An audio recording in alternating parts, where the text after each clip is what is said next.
In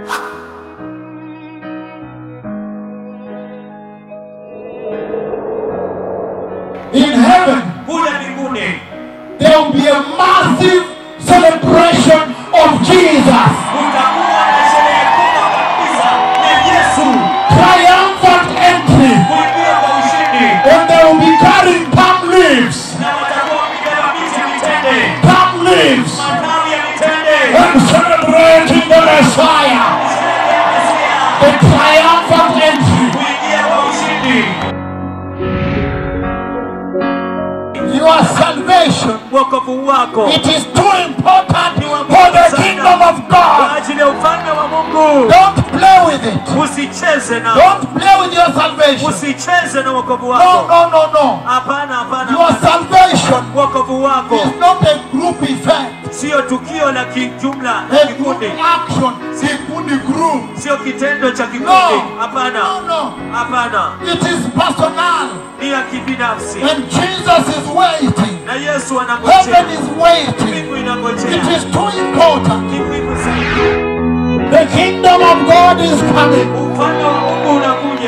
And he says, there will be no more tears, no more sorrows, no more cripples, no more cancer, no more.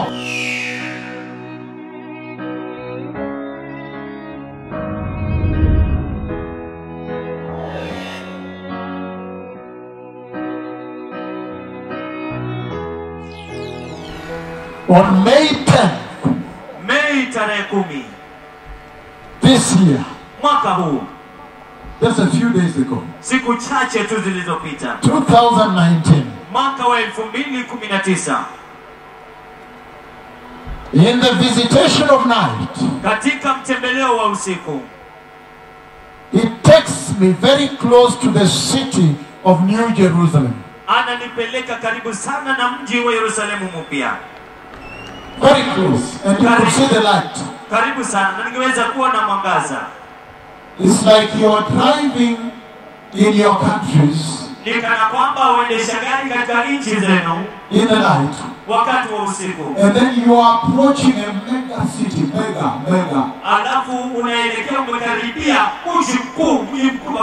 And the city is lit up in front of you, lit up. So that is the way it was. And he that was speaking with me here, he made me understand that this city will come down from heaven. And then in a moment,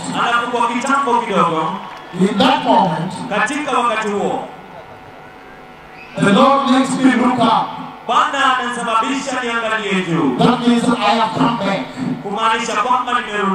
And when I look up, then there were some clouds. But the city of New Jerusalem was coming. And if you see the way that city lit up His glory around the clouds up here. It was awesome. I don't know what word to describe. But it was glorious, glowing inside there. And so you could see the glowings of the cloud and they lit up. The glory piercing through. The city glowing from there. It was powerful. It was mighty to see the glowing of the glory. It's rich. It's very powerful. I saw it. And the reason he shows me is that I may come to you and tell you about it. What is the Lord saying to the church in this conversation? Before I give the message and the gravity it beholds, I want first to describe that place the church was going to. That eventually, when now I will start talking about the requirements for entry. Wakati hatimaye taanza kuzungumza kuhusu yanayohitajika kwa ajili ya kuingia. Then you will understand basi utaelewa why you need to quickly hold. Kwa nini unahitaji kwa haraka kushika? Grab. Ukashike. Behold. Ukashike. And achieve. Na ukafikie. That you may enter. Ili kwamba upate kuingia. Hallelujah. Hallelujah. Heaven. Mbinguni. The dwelling place of Jehovah. Katika makaaji ya Yehova. They were going walikuwa wakienda to meet God. Kukutana na Mungu. Face to face. Uso kwa uso. I just want to bring this to you before I deliver the message. Nataka kuleta hii kwenu kabla nilete ujumbe. That you may understand. Ili mpate kuelewa. That you must. Kwamba lazima. You must enter. Lazima uingie. Number 2. Jambo la pili. Heaven. Mbinguni. Where they were going. Mahali ambapo walikuwa wakienda. Is where God's family lives. Ni mahali ambapo jamii ya Mungu inaishi. The family of God. Familia ya Mungu.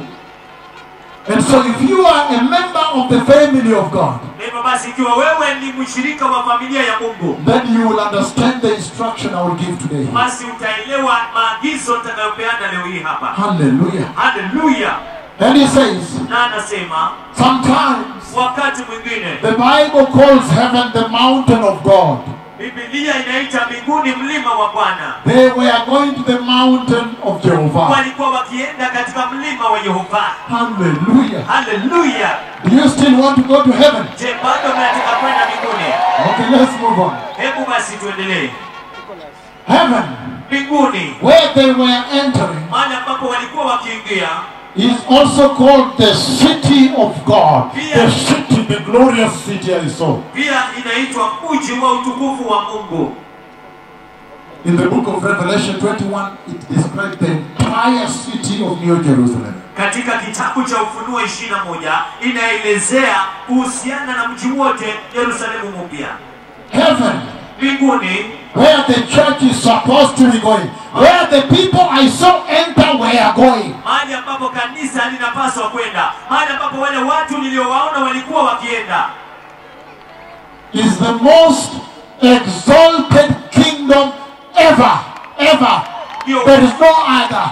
Yo ufalme ambao umekwezwa zaidi, hakuna mwingine. Heaven, mbinguni, where they were going, mahali ambapo walikuwa wakienda, is the holiest place ever, anywhere ever. Ni mahali ambapo ni patakatifu zaidi, ambapo pamewahi kuwepo popote pale. Heaven, where they were going, mbinguni, mahali ambapo walikuwa wakienda, is the most glorious place anywhere ever.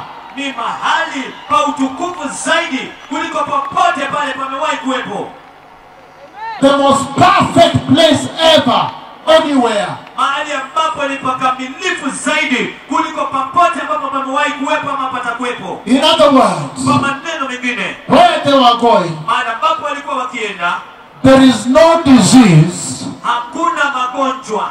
There is no pain. Hakuna uchungu. There is no sorrow. Hakuna huzuni. There is no crippledness. Hakuna uwete. There is no sin. Hakuna dhambi. There is no death. Hakuna kifo. There is joy eternal. Kuna furaha ya milele. How many don't want to go? Ni wangapi ambao hawataki kwenda? Everybody wants to go there. Kila mtu anataka kwenda huko. Oh yes. Heaven, mbinguni, is where Christ Jesus is. Ni mahali ambapo Kristo Yesu yupo. Do you remember the triumphant entry? Je, unakumbuka kule kuingia kwa ushindi? In the book of John 19 and the rest, you can read later. But Jesus was approaching the city of Jerusalem. Katika kitabu ya Yohana 13:19 unaweza kuisoma baadaye. Yesu alikuwa anaelekea mji wa Yerusalemu. Do you remember that? Je, unakumbuka hiyo? When the Messiah was approaching Jerusalem, wakati ambapo Mesia alikuwa akielekea Yerusalemu, they call it the triumphant entry. Triumphal entry. Wanaita kuingia kwa ushindi. And he took a colt, a young donkey, a colt. Akachukua mwanapunda. And then, Na kisha as he came, alipokuja approaching Jerusalem. Akiendea Yerusalemu. No, somebody listen to me. Mtu nisikize. I am talking about triumphant entry. Victorious entry, triumphant. Inazungumzia kuhusu kuingia kwa ushindi. Listen to this. Sikiza hii sasa. Supposed to be joy. Inapaswa kuwa furaha. Supposed to be jubilation. Inapaswa kuwa kusherehekea. Felicitation, celebration. Kusherehekea furaha. And he saying, na anasema, when he was entering Jerusalem, alipokuwa akiingia Yerusalemu, when he reached the place where the road comes and goes down, goes down, alipofikia mahali ambapo barabara inageuka na kwenda chini, like this, namna hii, when he looked at the city, alipoutazama ule mji, and he saw the city, na akauona mji, and he wept over it, na akaulilia huo mji.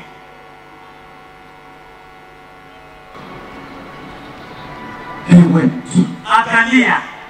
Supposed to be celebration. Inapaswa kuwa sherehe. But now, lakini sasa, he wept over the city. Akaulilia mji. He said, oh, akasema, oh, the triumphant entry has failed. Kule kuingia kwa ushindi kumeshindwa. They have failed to recognize wamekosa kutambua the city of God mji wa Mungu has failed to recognize her God coming to her. Umeshindwa kutambua Mungu wake akiujia. Jerusalem. Jerusalem. Shalom, shalom. Shalom, shalom. The city of peace mji wa amani has failed to recognize umeshindwa kutambua the Prince of Peace. Mfalme wa amani. So he wept over it. Kwa akaulilia. But heaven, lakini mbingu, when we go to heaven, when you go to heaven, utakapoenda mbinguni, in heaven, kule mbinguni, there will be a massive celebration of Jesus. Utakuwa na sherehe kubwa kabisa ya Yesu. Triumphant entry. Kuingia kwa ushindi. And they will be carrying palm leaves. Na watakuwa wamebeba miti ya mitende. Palm leaves. Matawi ya mitende. And celebrating the Messiah. The triumphant entry. Kuingia kwa ushindi. In heaven. Mbinguni. That is Revelation chapter 7 verse 15 to 17. Hiyo ni Ufunuo 7 mstari wa 15 hadi 17. Multitudes, he says. Umati wa watu wanasema. All types of peoples. Watu wa aina yote. All types of nations. Mataifa yote. And he says all of them. Anasema wote. In multitudes. Katika umati mkubwa. Uncountable. Ambayo haiwezi will be holding palm leaves. Watakuwa wamebeba miti ya mitende. And they will celebrate the Messiah. Na watamsherehekea Mesia. What failed in Jerusalem? Kile ambacho kilishindwa kufanyika Yerusalemu. Heaven. Mbinguni. Are you still going? Je, bado unaenda? The other side is hell. Ule upande mwingine ni jehanamu. Down and under. Ule chini na chini. But here it is where Jesus will be revealed to the maximum. Lakini hapa ni mahali ambapo Yesu atafunuliwa kwa kiwango cha juu zaidi. Jesus. Yesu. The Father. Baba. Heaven. Mbinguni. Is where the throne of God is. Ni mahali ambapo enzi ya Mungu iko. And Jesus is the royal prince. Na Yesu ndiye ambaye ni kuhani mkuu. Heaven. Mbinguni. Is where there is maximum peace. Ni mahali ambapo kuna ile amani ya kiwango cha juu zaidi. Like I said. Kama nilivyosema. No more disease. Hakuna magonjwa tena. No more pain. Hakuna uchungu tena. No more suffering. Hakuna kuteseka tena. No more sin. Hakuna dhambi tena. No more death. Hakuna kifo tena. There will be joy eternal. Kutakuwa na furaha ya milele. Heaven is the home of angels. Mbinguni ni nyumbani mwa malaika. There you see God face to face. Pale unamwona Mungu uso kwa uso. It is the only kingdom that lasts forever and ever. So it will be the most secure place ever. Kwa hivyo itakuwa mahali ambapo pana usalama zaidi, ambapo pamewahi kuwepo na hapata kuwepo. And on and on, there's so much. Na zaidi na zaidi. It is where the tree of life is. Ni mahali ambapo mtu wa uzima huko. The fountain of living waters are. Chemchemi ya maji yaliyo hai iko. It's important to understand. Lakini ni muhimu kuelewa that there is no comparison. Kwamba hakuna cha kulinganisha. When I give this instruction today, nitakapopeana maagizo haya leo hii, then you know you have to hold it. Basi unajua kwamba lazima uishike. Because there is no comparison, there is no other place. Kwa sababu hakuna kulinganisha, hakuna mahali kwingine popote pale. And he says heaven is where the ark of the covenant is. Na anasema mbinguni ndiko mahali ambapo sanduku la agano lipo. His majesty is. Ukuu wake uko. The most powerful kingdom. Ufalme wa nguvu zaidi. The kingdom of God is coming. Ufalme wa Mungu unakuja. Hallelujah. Hallelujah. And that's why na hiyo ndio sababu he has lowered. Ameshusha. Because kwa sababu that kingdom huo ufalme has its citizens. Uko na raia wake. Has its subjects. Iko na wenyeji wake. That we need to set apart. Ambao tunahitaji kuwatenga. From what is about to happen here. Kuhusiana na kile ambacho karibu kinatendeka hapa. The purge. Ile vita. The destruction of the kingdoms of the world. Uharibifu wa falme za ulimwengu. And the establishing of the kingdom of heaven. Na kuimarisha kwa ufalme wa mbinguni. Where if he says, mahali ambapo ikiwa atasema, if he comes and says, ikiwa atakuja na kusema that abortion is sin, kwamba kuapia mimba ni dhambi, it will be itakuwa ni dhambi.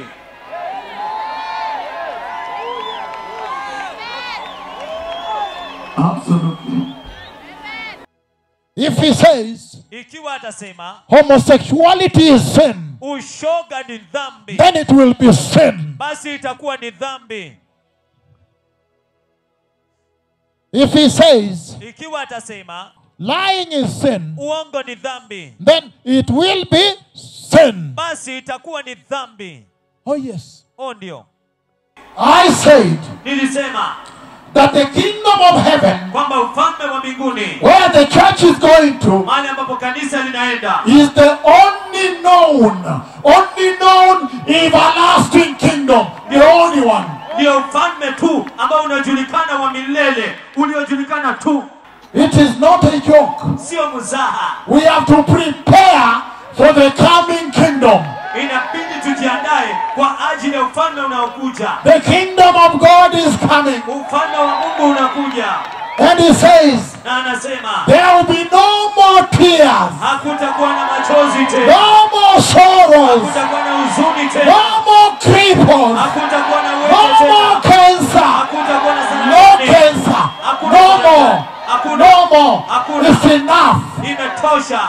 And then he says, na alafu anasema, in that kingdom, katika ufalme huo, God himself Mungu mwenyewe will comfort them. Atawafariji. Not because somebody has hurt them in heaven, si kwa sababu mtu ameumiza kule mbinguni, but to comfort them for what they have been through. Lakini kuwafariji kwa kile ambacho wamepitia. The events of the rapture of the church, matukio ya unyakuzi wa kanisa, the events of the coming of the Messiah, matukio ya kukuja kwa Mesia, are too critical for heaven. Ni nyeti zaidi kwa ajili ya mbinguni. Your salvation, wokovu wako, it is too important for the kingdom of God. Kwa ajili ya ufalme wa Mungu. Don't play with it. Usicheze na. Don't play with your salvation. Usicheze na wokovu wako. No. Hapana, hapana. Your salvation, wokovu wako, is not a group effect. Sio tukio la kijumla la kikundi. Action, kikundi group. Sio kitendo cha kikundi. Hapana. No. Hapana. It is personal. Ni ya kibinafsi. And Jesus is waiting. Na Yesu anangojea. Heaven is waiting. Mbingu inangojea. It is too important. Ni muhimu zaidi that you may all enter the kingdom of glory. Kwamba nyote muingie ufalme wa utukufu. That none of you kwamba hakuna miongoni mwenu may enter the opposite of what I gave you here. Ingie kinyume ya kile ambacho nimewapatia hapa. I described to you just a little bit of a little bit of what heaven looks like. Niliwaelezea tu kidogo ya jinsi ambavyo mbinguni inavyofanana. The fountain of life, the tree of life, the streets of gold, mti wa uzima, njia za dhahabu, the mansions, majumba ya kasri, the kingdom of peace, ile ufalme wa amani, worship and celebrating triumphant entry with palm leaves, ibada na kusherekea kuingia kwa ushindi na miti ya mitende, the most secure government. Hallelujah. Serikali ambayo ina usalama zaidi. He says, anasema, and the government will be upon his shoulders. Nayo serikali itakuwa mabegani mwake. The lion of the tribe. Simba wa kabila. And so, na hivyo basi, even the citizens of that kingdom, hata raia wa huo ufalme, you are given a life insurance. Unapewa ile bima ya maisha. That says, inayosema, this certificate hiki cheti guarantees you inakuhidhimisha everlasting life. Uzima wa milele. Life insurance. Ile bima ya maisha. But there is another kingdom. Lakini kuna ufalme mwingine. For those who will not enter here. Kwa wale ambao wataingia hapa. And what you hear there is unbelievable. Na kile ambacho unasikia huko ni cha kushangaza.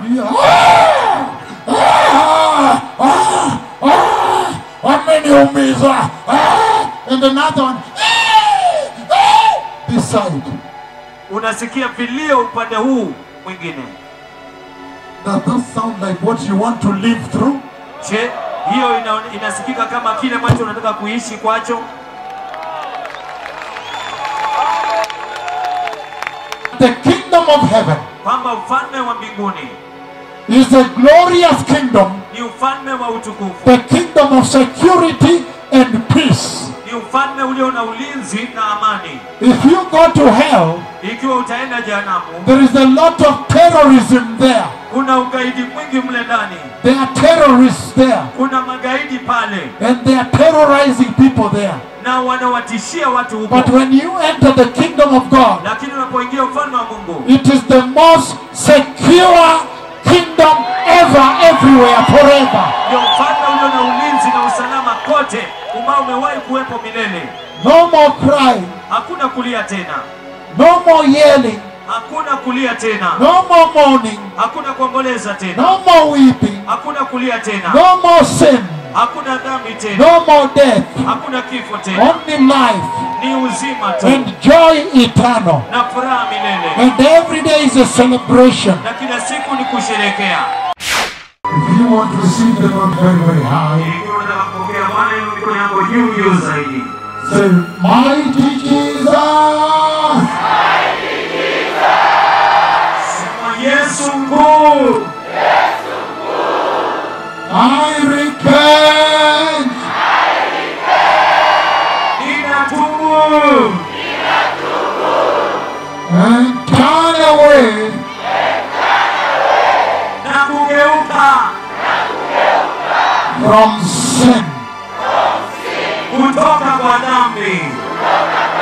Precious Jesus. Yesu wa thamani. I receive you. Ninakupokea. Today. Leo. In my heart. Moyoni mwangu. As my Lord. Kama Bwana wangu. And my Savior. Na Mwokozi wangu. Please Jesus. Tafadhali Yesu. Forgive my sin. Nisamehe dhambi zangu. And establish holiness. Na uimarishe utakatifu. In my life. Maishani mwangu. In the mighty name of Jesus. Katika jina kuu la Yesu. I am born again. Everybody lift up your hands and clap to Jesus. He's the Lord.